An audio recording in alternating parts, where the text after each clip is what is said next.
Hello and welcome to Voices of Parenting podcast. I am so glad you're here. My name is Mussi Diskin. I am an advanced nurtured heart approach trainer. I am a parenting coach.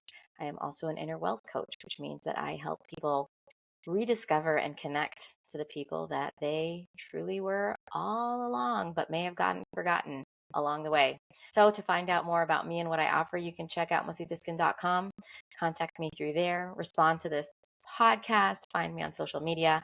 I would love to connect and I would love to hear your feedback. To sponsor a Voices of Parenting podcast episode, please reach out to energizinghearts@gmail.com. Thank you for being here, and I hope you enjoyed today's episode. Hello, everybody. Today I have Ari with me, who I met through the CTI that you guys all heard about that I did in New York. She was one of our live participants, which blows my mind that she came and anyone else came. You came all the way from Panama, right? No, from Florida. Miami, yeah. Yeah, right. Yes, that's right. Sorry. I know that I know you through Joyce, who was on this podcast as well, who originally was from Panama, and I think that's how you guys know each other. Correct. Okay, putting all the pieces together here, but it was an incredible week, but I didn't get really to know the people that were there, honestly. I was too removed from the one-on-one, like there wasn't time. I had a second here, a second there. Hello, how are you?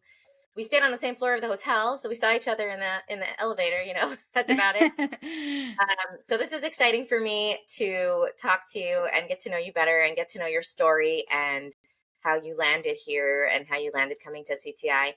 And then also about you and your professional work that you do, if and when that all unfolds in this conversation. So why don't you go ahead and introduce yourself? Just tell us who you are, what you do, and then we'll dive into the conversation.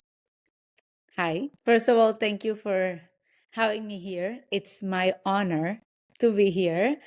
I am Arianne. I am originally from Panama, but I live in Miami. I am a mom of two boys, 5'3", and another one on the way, which I don't think you knew.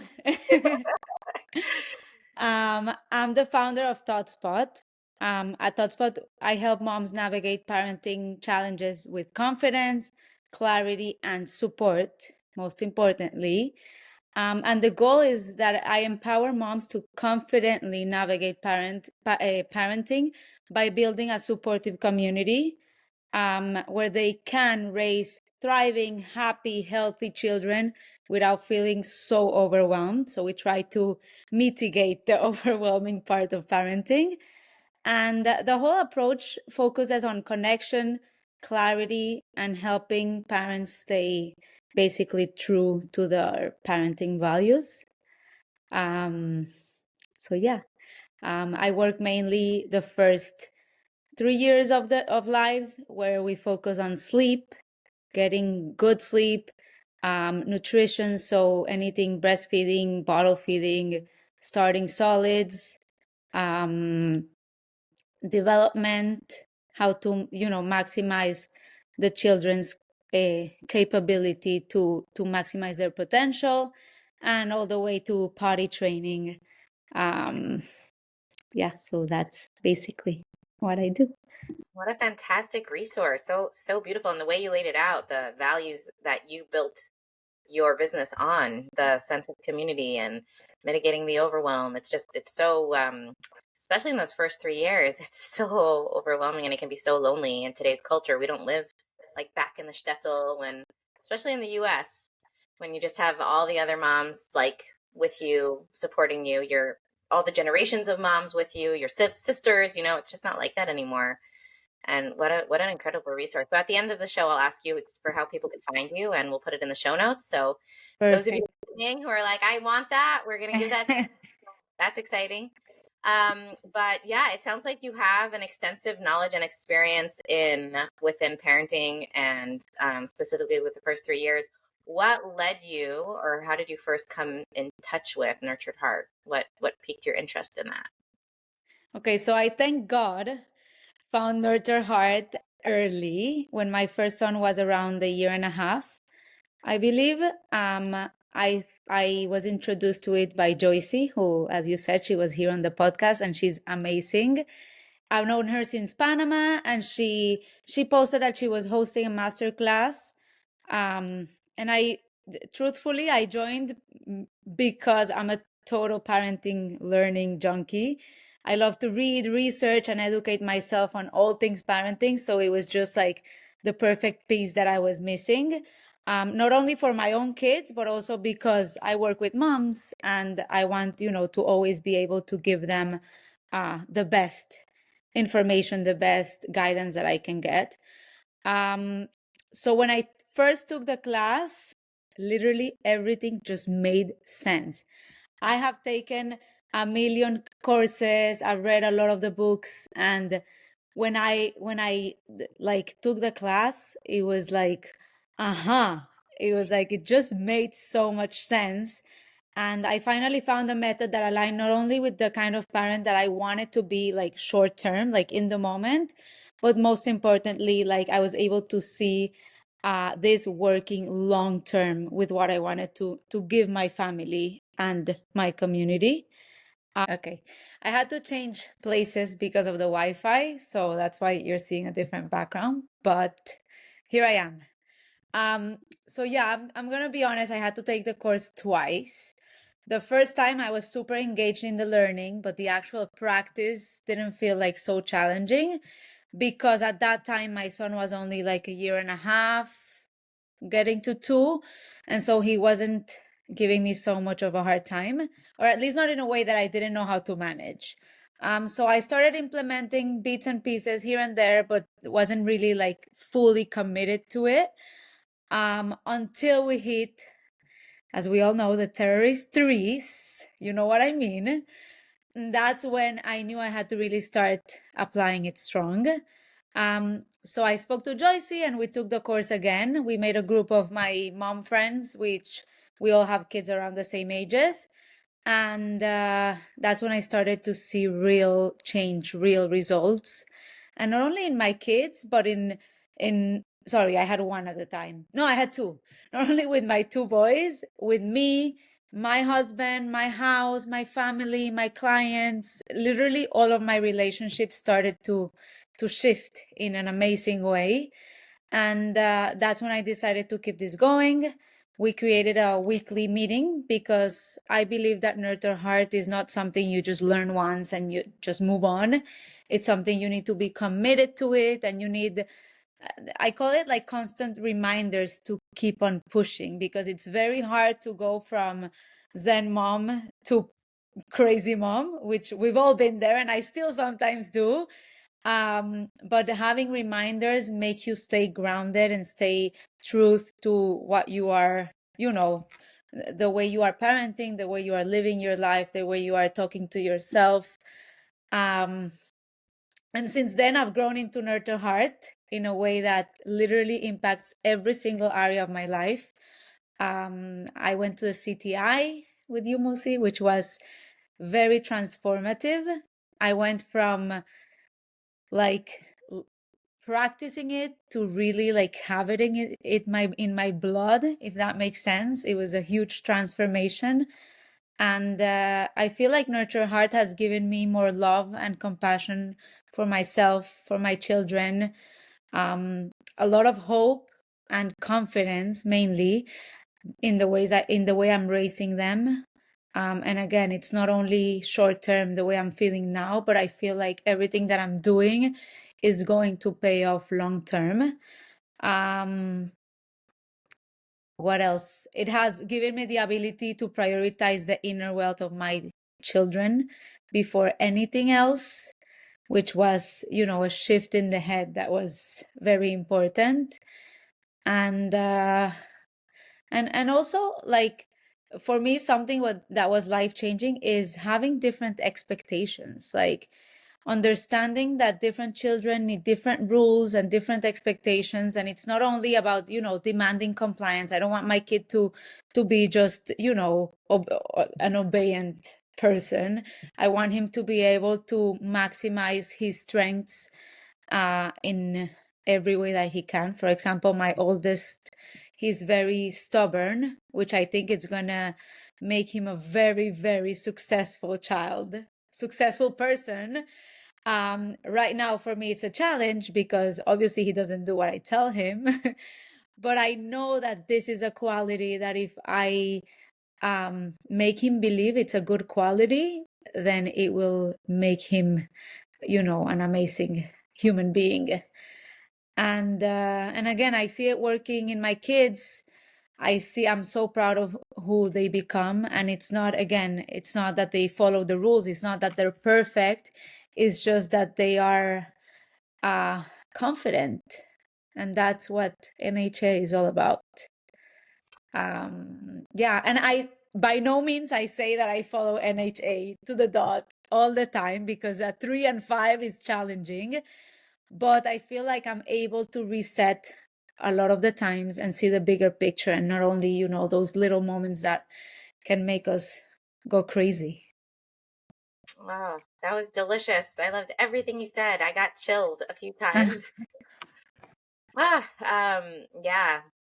I love how you described your experience at the CTI of like having it in your blood. And that was like, whoa, that's fantastic. And I so relate. And just the walk, the main things that you took away, the miracles of, focusing on the inner wealth and who they are, and the way you're seeing your son's stubbornness. And it melts my heart, or it touches me deeply because of what that means for the world. Like, it's such a it's such a like it's so big. I care about it so much, and it's so exciting that like it's possible, and it's spreading. Like, what would the world look like if everybody got to bring what they shine in, what they naturally have, their natural abilities, to each other? Back in the day we had the barter system, just with like, you have a sheep, I have a cow, I'll give you cow milk, you give me sheep milk, whatever, you give me Yeah. wool. Like, the give and take of like, I'm a stubborn person, so I'll do the thing that's hard to get done. Like, I'll go be the leader. I'll go be you're a committed person. You're persistent. You get you stick with, routine. You do the routine things. You get that, and we need it all. We need it Yeah. all. And like, for that to be grown, it's the hardest thing. It's like, it's hard to listen to someone playing music who's really bad at it, who hasn't learned it yet. Like, when it's like especially like violin, it's so screechy. They're like screeching like it. I think it's like a typical like book scenario, or like movie scenario, where like the neighbor has this like screechy violin, and it's like so annoying, and you can't sleep because you hear it. But there's no other way to learn, and they one day can be the biggest violinist in the world if they're allowed to practice, and kids are not meant to know how to do it yet. They're not, no, they the stubbornness. I mean, it's just something that's plopped on them. Like, I'm sure it's hard for them too. They love us. They want to show up in the world. They don't want to make our lives miserable. They're not trying to make us mad. It's a real quality they have. They're Yeah. stubborn. It's hard for them to give in. Yeah. And like, they're not good at using it yet. And so they need to be able to practice and get it really screechy and wrong. Yeah. And As, before I would see it as like, oh, it's so annoying. But now I like it. Like I'm able to be on reset on those situations where, for example, my son, just a quick note, a friend of him, told him about this place. It's called Gigi's, where you buy Pokemon cards, and he loves Pokemon. And so since the friend told him, it's been 5 days of hearing the word Gigi's a million times in the day, literally a million. Like, my husband and I would just laugh about it. And before, I would get like annoyed and like, yeah, stop saying that. And now I just like, I'm okay with it. Like, I like that he really wants something, and he's gonna make sure I bring him to Gigi's. And that shift for me was magical, like understanding that whatever looks like now it's like giving us a hard time, it's something that long term would make them amazing people, amazing person, amazing successful people. And yeah, that was life changing for me. And not only with my kids, I also work with a lot of moms, as I mentioned before, and just empowering them that they are amazing. Because when you have a newborn, and you're struggling and you feel like, nothing is working because your baby is not eating well, not sleeping well, not doing this, not doing that, and the world makes you feel like you're failing, just giving uh moms that NHA feeling of like you're doing the best you can, even if find little moments in your day, like your baby slept 35 minutes instead of 30 minutes. That is a huge win. So like seeing the little things is life changing too, because it not only changes who you're dealing with, like let's say your children, it also changes the way you react to it. So yeah. Wow. Yeah. I feel like you have a nurtured heart on a very deep level. It's very amazing to hear you talk Thank you. about it. It took me a long time. It took me a lot of podcasts and struggling and talking to people and processing, and we all have our journeys, but I can see like that idea of, I remember when I noticed that I could reset my kids and like have a smile on my face and be laughing. Like because they're so cute or because they're so amazing, and like also that's not okay. So reset. But so like it's so like not bad. It's so like I, lo- Yeah. I love how brave they are and how courageous they are and how out of the box they are. It's like, and reset. Like no, not it's not coming from a like dysregulated negative place in me, and that was a fantastic like level to reach, even though I'm not there all the time, but depending on the behavior. We try. Uh, Yeah, how triggering the behavior is and how, yeah, Yeah, how I wanna add two more things that I feel like it's important for whoever is listening. Is also, us moms, we have a lot of guilt. A lot of guilt. Everything makes us feel guilty. If we're sleep training, we're guilty. If we don't sleep train, we're guilty. If we leave the house, we leave them with someone, we feel guilty. And I feel like Nurture Heart also gave me that uh grace to like not feel guilty. I am always doing the best I can. Obviously, I always recommend informing yourself with good sources and always, trying to do the best for your children, but you're always doing the best for them. You're always doing your best. And so that guilt kind of disappeared. Obviously, I feel it sometimes, but it kind of like, I don't feel it as much as before because I am able to see that in myself. That's one. And another thing that it's important to say, because some people say just like, oh, by seeing the good thing, you're allowing them to do everything that they want. And it is very much not like that. Having clarity in the rules was life changing, because if you have clarity in what you want for your children and what they can do, because obviously expectations are part of it, then you're not allowing them to do whatever they want. You're trying for them to follow your rules. You just like connected in a different way. So that is important to say, because I get a lot of moms. I work with moms, so at the point they're like 3 years old, I send them to Joycey for the course, because I only recommend things I love and things I swear by. And they always ask me, but I want to I want to discipline my children. And yeah, this is a way to discipline, but not forcing them. So it's you have your clarity, you have your rules, you always have your rules, but they're not always going to follow the rules, but you still have the rules. they're still learning. I don't know if it makes sense what I said. I love what you said, and that's the true definition. And I think we're going to close with this, and I'm going to ask you after this how people can reach you and find you. The discipline means disciple. It means it's the same root word as disciple, which is a student. It comes from learning, from teaching. Discipline is supposed to be teaching.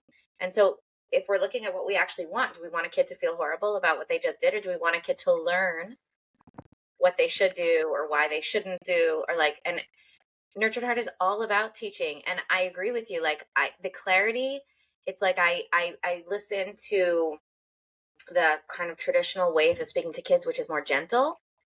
And there's less teaching because it's not clear. There's less teaching because the kids are kind of have to walk on eggshells, or the parents are walking on eggshells to like say it right and do it right and whatever. And I like watch myself just say no to my kids, or just say, have such I my need kids you to. I love that. I need you to do this. need to do this. So, and it's so honest too. It's like, I don't know what you need. I know what I need. And you're in my house and I'm the adult. So that's how it works around here. There'll be times where you have choices and there'll be times that you don't. When you're 18 and you can go make your own house and I come to visit you, I'll have to follow your rules. That's just the way it is.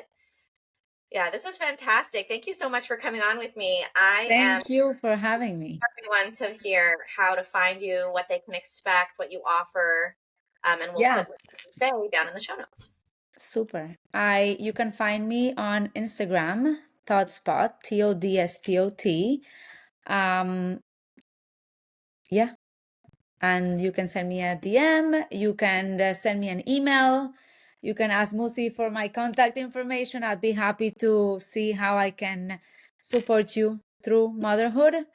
So if you need any help with sleep, lactation, potty training, I am here to help you. And just a side note, everything that I do, I go by Nurture Heart. So it's very much aligned. Um, this doesn't mean that your child will not struggle or will not cry or will not have a hard time, because hard times and changes is what makes us grow, is what makes us better. It just means that it's like you're always going to be um, seeing what's best in your children. And so I'm happy to share that with all of you. Fantastic. Go find her. Sounds amazing. All those moms of Todd's. So cute. Todd Spot. You got like six. All Thank right. you. Until next time. Hey, wait. Don't go yet. Take a minute to find the beautiful quality that you have, that you appreciate about yourself.